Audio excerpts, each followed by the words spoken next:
सो हे बच्चों, हम आज अपना नया चैप्टर स्टार्ट कर रहे हैं जो कि है करंट इलेक्ट्रिसिटी। ये चैप्टर हमें हमारे बोर्ड्स के टर्म्स में भी बहुत इंपॉर्टेंट है, नीट के टर्म्स में भी इंपॉर्टेंट है और as well as JEE Mains के टर्म्स में भी क्या बहुत ही ज़्यादा इंपॉर्टेंट चैप्टर है, क्योंकि ये चैप्टर हमें आगे आने वाले कुछ चैप्टर से क्या करेगा, कनेक्ट करेगा। सो हमें पढ़ना है करंट इलेक्ट्रिसिटी, सबसे इंपॉर्टेंट चैप्टर है बेटा। अब सबसे पहले हमने 10th में पढ़ा कि व्हाट इज करंट। करंट मतलब क्या होता है, कोई भी कंडक्टर पे जब इलेक्ट्रॉन्स क्या कर रहे हैं, फ्लो कर रहे हैं, उसे क्या बोलेंगे, हम करंट बोलेंगे। That means according to the definition, electric current is the rate of flow of electrons in conductor. जितने टाइम में जितने भी इलेक्ट्रॉन्स फ्लो ऑन कर रहे हैं उसी को क्या बोलते हैं, हम करंट बोलते हैं। हमें इसका बेसिक डेफिनेशन पता है, I equals to Q by t. ये हो गया एज पर द डेफिनेशन की करंट अपने पास एक्चुअली में है क्या। अब हमें पता है कि करंट ये हो गया, लेकिन हमें इसके कुछ टर्म्स भी पता होना चाहिए, क्योंकि करंट है दैट मीन्स चार्ज भी है और टाइम भी है उसके पास, तो डेफिनेशन क्लियर आउट हुआ। अब इन्हीं टर्म्स का यूज करना, क्योंकि हमने पढ़ा Q इक्वल्स टू एनी, ये भी हमने पढ़ा फर्स्ट चैप्टर में। तो दैट मीन्स यहाँ पे मैं अगर I की वैल्यू पुट Q की वैल्यू पुट करता हूँ तो एनी बाई टी हो सकता है। ये एक फॉर्मूला हो गया और हमें ये सिंपल टर्म्स मिलते चले जाएंगे। अब जैसे अगर देखा जाए कि करंट का यूनिट क्या हो सकता है, सो करंट का यूनिट हमें पता है अकॉर्डिंग टू डेफिनेशन क्या होगा, कूलम पर सेकेंड, और हम इसको डायरेक्टली डिनोट क्या करते हैं, SI यूनिट में एम्पियर डिनोट करते हैं। अब अगर कोई पूछे कि व्हाट इज 1 एम्पियर, तो 1 एम्पियर इक्वल्स टू कितना हो जाएगा, 1 चार्ज पर सेकेंड, 1 सेकेंड, ठीक है, 1 कूलम 1 सेकेंड, ये 1 एम्पियर के क्या हो जाएगा, बराबर हो जाएगा।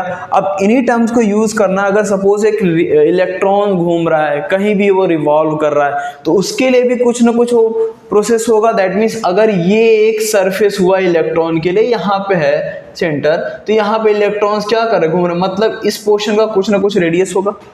तो दैट मीन्स कुछ भी स्पीड वो क्या कर रहा होगा, फॉलो कर रहा होगा, क्योंकि स्पीड कैसी क्वांटिटी है, स्पीड बेसिकली क्या देखा जाए, स्केलर क्वांटिटी है। अब हमें स्पीड का फॉर्मूला अगर पता है तो स्पीड इक्वल्स टू क्या होता है, डिस्टेंस अपॉन टाइम होगा। अब डिस्टेंस क्या हो सकता है, क्योंकि पाथ कैसा है, सर्कुलर है, दैट मीन्स ये क्या हो जाएगा अपने पास, 2 पाई आर अपॉन टी, और टी को अगर मैं सब्जेक्ट बनाऊंगा तो क्या हो जाएगा, 2 पाई आर अपॉन एस भी लिख सकते हैं, और हम इसको 2 पाई आर अपॉन वी भी लिख सकते हैं। अब हमारे पास जो डेफिनेशन है उसमें हम इसको अगर रखना चाहें तो क्या हो सकता है, टी की वैल्यू Q बाई टी है। अब अगर मैं इसको ब्रेकआउट करूं तो क्या हो जाएगा अपने पास, I equals to n e, और V की वैल्यू क्या, T की वैल्यू क्या मिली हमें, same to same 2 pi r हुआ, और ऊपर क्या गया, V। दैट मीन्स ये क्या हो गया, I equals to n e v upon 2 pi r. ये एक फॉर्मूला और मिल गया हमें, और नहीं तो हम इसको इस टर्म में भी कर सकते हैं, फ्रीक्वेंसी वाले टर्म में भी लेके जाके कर सकते हैं, क्योंकि 1 अपॉन टी क्या होता है, F इक्वल्स टू क्या होगा, 1 बाई टी, और 1 बाई टी इक्वल्स टू क्या होगा, 1 बाई एफ इक्वल्स टू क्या हो जाएगा, टी। मतलब ये सब टर्म्स क्या कर रहे हैं, एक दूसरे को रिलेट कर रहे हैं। जब दोनों एक दूसरे को रिलेट कर रहे हैं, मतलब ये कहीं ना कहीं दोनों एक दूसरे से क्या हुए हैं, मिले हुए हैं, मतलब हर जगह इसकी वैल्यूएशन हमें देखनी पड़ेगी।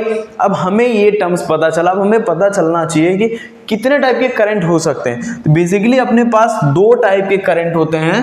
पहला अगर देखा जाए तो पहला होता है नंबर 1 पे कन्वेंशनल करंट होता है। कन्वेंशनल करंट का मतलब, सपोज हमने ये एक कंडक्टर लिया, ये कंडक्टर, इसको हमने बैटरी से कनेक्ट किया हुआ है, ठीक है। अब हमने जब इसको बैटरी से कनेक्ट किया हुआ है तो ये पॉजिटिव टर्मिनल है, ये नेगेटिव टर्मिनल है। तो जब इलेक्ट्रॉन और प्रोटॉन का डायरेक्शन हमें देखना, लाइक अगर हमारे पास यहाँ पे डायरेक्शन है, ये इस डायरेक्शन में क्या मूव करेगा, प्रोटॉन, और प्रोटॉन किसकी तरफ अट्रैक्टेड होगा, इलेक्ट्रॉन की तरफ। दैट मीन्स हमें यहाँ पे किसका डायरेक्शन देखना है, पॉजिटिव। पॉजिटिव मतलब क्या हो गया, हमें पता है प्रोटॉन हो गया। जब पॉजिटिव चार्ज का डायरेक्शन हम लेंगे, हमें जब पॉजिटिव डायरेक्शन का फॉलो थ्रू करेंगे तो हमें जो करंट मिलेगा उस करंट को हम क्या बोलेंगे, कन्वेंशनल करंट बोलेंगे। अगर मैं प्रोटॉन या पॉजिटिव चार्ज के डायरेक्शन के साथ जा रहा हूं तो।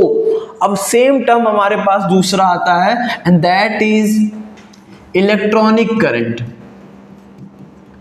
इलेक्ट्रॉनिक करंट का मतलब हमें यहां पे समझ में आ रहा है कि हमने कोई भी एक कंडक्टर लिया हुआ है, उसको हमने बैटरी से कनेक्ट किया। दैट मीन्स इलेक्ट्रॉन के डायरेक्शन को देखना है, मतलब इलेक्ट्रॉन कहां से कहां मूव करेगा, इस डायरेक्शन में इलेक्ट्रॉन क्या करेगा, अपोजिट डायरेक्शन में जाने की क्या करेगा, कोशिश करेगा।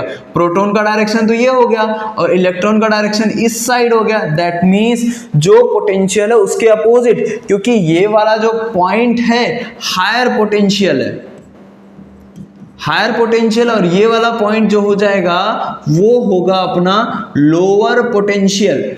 मतलब इलेक्ट्रॉन कहां से कहां मूव करने की कोशिश कर रहा है, लोअर टू हायर, लेकिन यहां पे जो प्रोटॉन है वो हायर टू लोअर जा रहा है। जब हायर टू लोअर जाएगा तो कन्वेंशनल करंट फॉर्म होगा, लोअर टू हायर आएगा तो इलेक्ट्रॉनिक करंट फॉर्म होगा। ठीक है, अब इसके बाद है अपने पास टाइप ऑफ करंट। सबसे इंपॉर्टेंट है कि टाइप ऑफ करंट कैसे समझ में आएगा हमें, और आगे आने वाले चैप्टर्स में हम कैसे इसको क्या कर सकते हैं, डिकोड कर सकते हैं कि टाइप ऑफ करंट हम इजीली कैसे समझ जाएंगे। ठीक है, अब जैसे कि हमारे पास है डायरेक्ट करंट। डायरेक्ट करंट मतलब जिसको हम क्या बोलते हैं, डीसी, इंस्टेंटेनियस करंट, हम इसको टाइम वेरिंग करंट भी बोल सकते हैं। अब अल्टरनेटिंग करंट तो देखेंगे क्या है कि डायरेक्ट करंट सबसे पहले क्या होता है, लाइक कोई भी एक बैटरी है, हमने उससे कुछ कनेक्ट किया तो डायरेक्ट करंट हुआ, मतलब उसमें कोई भी चेंज नहीं होगा। अगर मैं I वर्सेस T का ग्राफ बनाऊंगा, ये हो गया हमारा I और ये T, मतलब I वर्सेस T का ग्राफ बनाऊंगा तो ये क्या रहेगा, स्टेडी, मतलब किसी भी प्रकार का परिवर्तन यहाँ पे देखने को नहीं मिलेगा, मतलब यहाँ पे परिवर्तन हो ही नहीं रहा है, मतलब कांस्टेंट है। तो मतलब ये क्या हो गया, मैं इसको स्टेडी करंट बोल सकता हूँ क्योंकि इसमें किसी भी प्रकार का चेंज नहीं हो रहा है।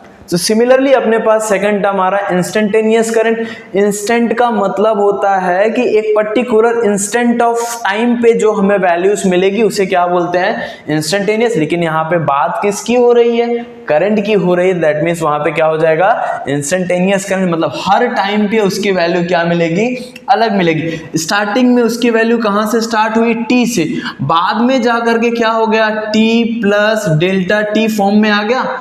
इसी हिसाब से क्या करेगा, इंक्रीज करता चला जाएगा। तो हमें क्या करना है, इसका भी ग्राफ देख लेना है कि कैसे समझ में आएगा कि ये इंस्टेंटेनियस करंट है। That means I versus T का ग्राफ है, ये I हुआ, ये T हुआ। दैट मीन्स इसका जो ग्राफ जाएगा कुछ इस तरीके से जाएगा, धीरे धीरे बढ़ते हुए फॉर्म में जाएगा। तो इसी ग्राफ को रिप्रेजेंट करते हैं क्या, इंस्टेंटेनियस करंट, जिसको अगर हमें लिखना हो तो I instantaneous equals to d q by d t, इस फॉर्म में लिख सकता। अगर मुझे लिमिट वाले फॉर्म में भी लिखना है तो लिमिट वाले फॉर्म में भी मैं इसको क्या कर सकता हूँ, लिख सकता हूँ, क्योंकि इंस्टेंटेनियस करंट है, पहले अलग वैल्यू होगी, बाद में उसकी वैल्यू क्या होगी, अलग होगी।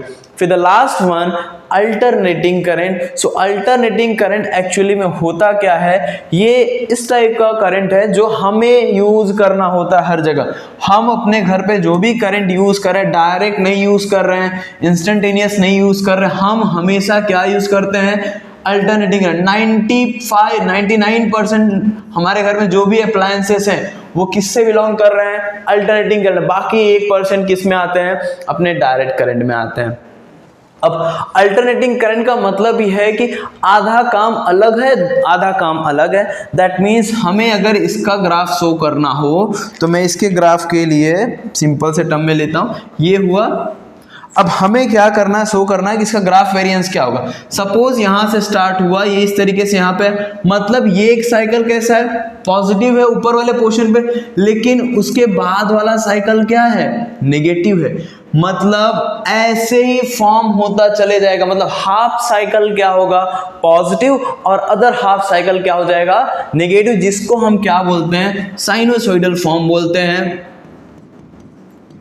साइनोसॉइडल फॉर्म बोलते हैं। इसमें क्या होता है, एक पॉजिटिव और एक क्या होता है, नेगेटिव होता है। क्लियर है। अल्टरनेटिंग करंट, क्योंकि हमारे घर में जितने भी अप्लायंसेस हो रहे हैं वो अल्टरनेटिंग करंट होता है। जो भी करंट की वैल्यू होती है मैक्सिमम 1 एम्पियर के बराबर ही होती है, इतना ही होती है, और इससे बहुत ज्यादा छोटे मात्रा में हम क्या कर रहे होते हैं, यूज कर रहे होते हैं। मिली एम्पियर हो गया, माइक्रो एम्पियर हो गया, क्योंकि हमें पता है कि जो करंट के यूनिट हैं, ठीक है, अगर मैं एम्पियर की बात करूं, ये तो मेन यूनिट हो गया, बड़ी क्वांटिटी हो गई, तब इसीलिए हमारे पास दो छोटी क्वांटिटीज भी लिस्टेड हैं, जिसे हम क्या बोलते हैं, milli ampere and micro ampere. Milli का मतलब होता है 10⁻³ एम्पियर एंड माइक्रो का मतलब होता है 10⁻⁻6 एम्पियर। ये हो गए हमारे पास स्मॉलर यूनिट्स ऑफ करंट।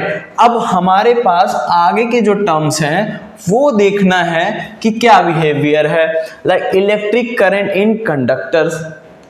अब हमने देखा कि इस तरीके से करंट के फॉर्म्स कैसे होते हैं और करंट के टाइप्स कितने होते हैं, अल्टरनेटिंग करंट क्या, इन सबको देखा। अब सिमिलरली हमें पढ़ना है इलेक्ट्रिक करंट इन कंडक्टर्स। अगर हमारे पास तीन चीजें होती हैं बेसिकली, कंडक्टर होता है, इंसुलेटर होता है। हमें अच्छे से पता है कि कंडक्टर का मतलब क्या होता है, कि जहां पे सरफेस पे इलेक्ट्रॉन क्या करे, फ्रीली मूव कर सके। और फ्री इलेक्ट्रॉन्स मतलब लास्ट ऑर्बिट में जो इलेक्ट्रॉन्स होते हैं वो जो एकदम फ्री, एकदम मुक्त अवस्था में होते हैं। तो ठीक है, हमें इसको आगे देखना। Materials which allow current pass through them easily, the charge carriers inside metallic conductors are free electrons as per the statement, जैसा मैंने बताया आपको। When electric field is applied, मतलब दो केस है, अगर इलेक्ट्रिक फील्ड अप्लाई करेंगे तो क्या होगा, और इलेक्ट्रिक फील्ड अगर नहीं रहेगा तो क्या होगा। That means in the presence of electric field and in the absence of electric field the free electrons experiences of force. मतलब जब इलेक्ट्रिक फील्ड है तो भाई साहब को फोर्स का अनुभव हो रहा है, and an electron current setup inside the conductor. जब फोर्स का अनुभव कर रहे हैं तो इलेक्ट्रॉन करंट भी क्या हो रहा है, बन रहा है। तो हम इसको क्या करते हैं, थोड़ा आगे जस्टिफाइड वे में देखेंगे कि charge carriers in various conductor, मतलब किस में किस टाइप के चार्ज कैरियर्स होते हैं वो हमें देख लेना है, समझ लेना है। सबसे पहले मेटल्स, हमें पता है मेटल्स आर गुड कंडक्टर्स, तो उस पे इलेक्ट्रॉन्स कौन से फॉर्म में होंगे, फ्री फॉर्म में होंगे। फिर electrolytes like positive ion and negative ion. इसका मैं एक एग्जांपल दूं आपको, तो अगर मैं इलेक्ट्रोलाइट के लिए एग्जांपल की बात करता हूं तो NaCl, जहां पे Na क्या है, प्लस है, Cl माइनस है। दैट मीन्स हमारे पास जो टर्म्स मिलेंगे उसमें जो Na प्लस है ये किसकी तरह बिहेव करेगा, केटायन की तरह बिहेव करेगा। दैट मीन्स ये पॉजिटिव है, और Cl माइनस क्या हो गया अपने पास, एनायन हो गया। ये हुए अपने पास क्या हुआ, इलेक्ट्रोलाइट। अगर इसका एक एग्जांपल और देखना है तो हम ऐड ऑन कर सकते हैं, दैट मीन्स CuSO4। अब इसमें हमारे पास दो आयंस हैं, लाइक Cu2+ पे आ गया, अब उसी तरीके से SO4 नेगेटिव पे आ गया, एक हो गया केटायन, दूसरा हो गया एनायन। क्लियर है बच्चों। अब उसी तरीके से आगे है अपने पास सेमीकंडक्टर्स। सेमीकंडक्टर एक मॉडर्न फिजिक्स का चैप्टर है जो बहुत इंपॉर्टेंट चैप्टर है, वहां पे हम इसको डिटेल में डिस्कशन करेंगे। बट करंट सिनेरियो के बेस पे मैं आपको बता दूं कि क्या टर्म्स देखने हमें समझना है, कि कैसे पता चले कि इलेक्ट्रॉन्स क्या हैं और होल्स क्या है। सपोज मैं आपको एक एग्जांपल देता हूं, यहां पे 3 इलेक्ट्रॉन्स हैं, ठीक है।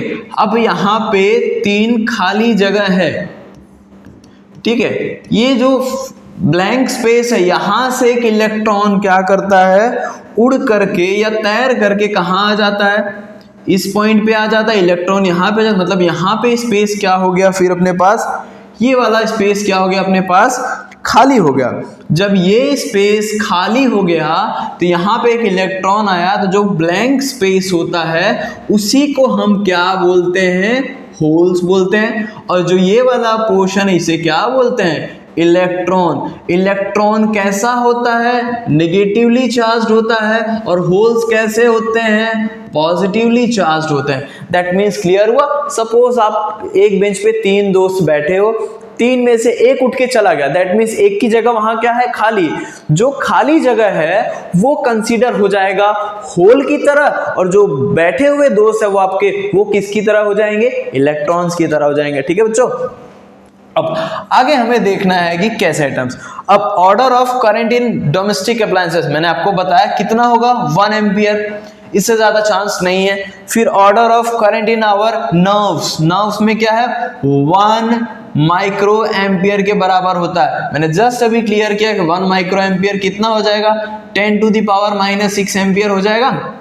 Order of current lightning, lightning मतलब जो कभी कभी बिजली से जो करंट पैदा होती है वो, दैट मीन्स 10⁴ एम्पियर। अगर देखा जाए तो 1 2 3 4 इतना एम्पियर का करंट अगर किसी को लगेगा तो क्या उसकी हालत होगी, दैट मीन्स बहुत हाई करंट है। इसीलिए कभी भी लाइटनिंग अगर होती है तो हमें अपने घर में रहने को कहा जाता है। और यहाँ पे ये भी समझना है, अगर इतने ज़्यादा वोल्ट, इतने ज़्यादा इंटेंसिटी की करंट अगर किसी को लगेगी तो वो ऑन द स्पॉट क्या हो जाएगा, डेड, क्योंकि हमारे नर्व्स की ही क्या है, 1 माइक्रो एम्पियर है। लेकिन ये कितना हो रहा है, 10,000 एम्पियर हो रहा है, जो कि बहुत ज़्यादा है हमें मृत्यु की दशा में पहुंचाने के लिए। ठीक है, अब उसके बाद है electric current inside the conductor. जैसा कि मैंने आपको बताया कि हमारे पास 2 सिनेरियो आएंगे। पहला सिनेरियो होगा कि अगर मैं अब्सेंस रख रहा हूं, मैं क्या कर रहा हूं, इलेक्ट्रिक फील्ड दे ही नहीं रहा हूं, तो जो इलेक्ट्रॉन्स होंगे कंडक्टर के अंदर कैसा बिहेव करेंगे। अगर मैं उनको इलेक्ट्रिक फील्ड दे रहा हूं तो इलेक्ट्रॉन्स कैसा बिहेव करेंगे। तो सबसे पहला केस है इन अब्सेंस ऑफ इलेक्ट्रिक फील्ड। अगर यहाँ पे इलेक्ट्रिक फील्ड अब्सेंस है तो इलेक्ट्रॉन क्या कर रहे होंगे, मूव कर रहे होंगे। अब जब मूव करेंगे किसकी वजह से मूव करेंगे, थर्मल एनर्जी की वजह से मूव करेंगे। जब थर्मल एनर्जी की वजह से मूव करेंगे इनकी वेलोसिटी किस फॉर्म में हो जाएगी, थर्मल वेलोसिटी के फॉर्म में हो जाएगी। जब ये मूव करते हैं तो ये जब जैसे मूव करते हैं तो पॉजिटिव आयन के साथ जाके क्या होता है, टकराते हैं। जैसे ही वो पॉजिटिव आयन के साथ टकराते हैं तो उनकी जो वेलोसिटी होती है तुरंत क्या हो जाती है, खत्म हो जाती है, और टकराने के बाद वापस वही वेलोसिटी के साथ क्या करने लगते हैं, वो मूव करने लगते हैं। तो यहाँ पे जितना इनका मूवमेंट होता है सेम डायरेक्शन में या तो इलेक्ट्रॉन्स का, उतना ही उसके अपोजिट डायरेक्शन में ही क्या होता है, इलेक्ट्रॉन्स का मूवमेंट होता है। दैट मीन्स जब दोनों तरफ सेम इंटेंसिटी इलेक्ट्रॉन की या प्रोटॉन की या तो पॉजिटिव चार्ज की हो रही है, दैट मीन्स दोनों वैल्यू एक दूसरे को क्या कर देंगे, कैंसल। तो यहां पे क्या होगा, no net current will be there, मतलब यहां पे कोई करंट का चांस बन नहीं रहा है, तो no current will be there. ठीक है, पहले केस को समझ गए हम कि अगर अब्सेंस है इलेक्ट्रिक फील्ड का तो वो किसकी वजह से मूव करेगा, वो थर्मल एनर्जी की वजह से मूव करेगा। थर्मल एनर्जी क्या है, वो तुम्हारा हीट है। जब हीट मिलेगी तो वो क्या करेगा, उछल कूद मचाएगा। उछल कूद मचाएगा तो उसके साथ ही दोस्त भी उछल कूद मचाएंगे, जिसकी वजह से दोनों को डांट पड़ेगी तो उनके अंदर कोई भी करंट बचेगा नहीं। क्लियर है। The second one is in the presence of electric field, मतलब अब अगर इलेक्ट्रिक फील्ड प्रेजेंट है तो क्या होने वाला है। अब हमें पता है कि जब इलेक्ट्रिक फील्ड प्रेजेंट है तो जैसे ही मैं क्या करूंगा, इलेक्ट्रिक फील्ड रखूंगा तो ये अपना इलेक्ट्रिक फील्ड हो गया और ये इलेक्ट्रॉन हो गया अपना। इलेक्ट्रॉन का डायरेक्शन क्या हो जाएगा, जस्ट इसके अपोजिट हो जाता है। जब इसके अपोजिट हो जाएगा तो इलेक्ट्रॉन्स का मूवमेंट क्या होगा, बढ़ेगा। तो यहाँ पे जो वेलोसिटी गेन करेंगे उसे हम बोलते हैं ड्रिफ्ट वेलोसिटी। ड्रिफ्ट का मतलब होता है जब इलेक्ट्रॉन आपस में आयंस के साथ बार बार टकराते हैं with the presence of electric field, तो क्या करते हैं, रैंडम मोशन करना स्टार्ट करते हैं। जब वो रैंडम मोशन करना स्टार्ट करते हैं तो दोनों का डायरेक्शन, जब रैंडम मोशन स्टार्ट करेंगे तो अपोजिट ऑफ इलेक्ट्रिक फील्ड रहेंगे। जब वो अपोजिट ऑफ इलेक्ट्रिक फील्ड रहेंगे तो उनका जो डायरेक्शन है वो अपोजिट है, और डायरेक्शन अपोजिट होने की वजह से क्या बनेगा, ड्रिफ्ट वेलोसिटी बनेगी। जितनी बार वो टकराएंगे उतनी बार उनका क्या होगा, जीरो होगा। और जब उनके रेस्ट करने का टाइम, जैसे टकरा इलेक्ट्रॉन्स, यहाँ पे एक इलेक्ट्रॉन है, यहाँ पे एक इलेक्ट्रॉन, दोनों आए टकरा लिए। अब जब दोनों टकराएंगे, टकराने के बाद कुछ समय तक वो क्या करेंगे, रेस्ट करेंगे, तो उसी को क्या बोलते हैं, टाउ, जिसको बोलते हैं रिलैक्सेशन टाइम। हम बोलते हैं कि इतना रिलैक्स कर, क्योंकि इलेक्ट्रिक फील्ड है तो चार्ज है, तो जब इलेक्ट्रिक फील्ड प्रेजेंस है तो वो फोर्स भी एक्सपीरियंस करेगा। जो फोर्स एक्सपीरियंस करेगा that will be F equals to QE। अब जब QE हुआ, लेकिन यहाँ पे इलेक्ट्रॉन है तो इलेक्ट्रॉन का फोर्स क्या हो, F इक्वल्स क्या हो जाएगा, ma इक्वल्स टू QE। ये हुआ, कुछ ना कुछ एक्सेलरेशन के साथ वो मूव करेगा, that means A equals to QE by M, मतलब इतने एक्सेलरेशन के साथ इलेक्ट्रॉन इलेक्ट्रिक फील्ड के प्रेजेंस में मूव करेगा, और वहां पे हमें नेट इलेक्ट्रिक करंट की वैल्यू क्या मिलेगी, नेट इलेक्ट्रिक करंट क्या मिलेगा, हमें मिलेगा, मतलब will get net electric current, क्योंकि वहां पे जो वैल्यू है अपोजिट डायरेक्शन और उसके अपोजिट डायरेक्शन में दोनों की वैल्यू जीरो नहीं हो रही, दैट मीन्स हमें इलेक्ट्रिक करंट मिलेगा। और इतनी क्या होगा, एक्सेलरेशन के साथ इलेक्ट्रॉन क्या करेगा, मूव करेगा। ठीक है,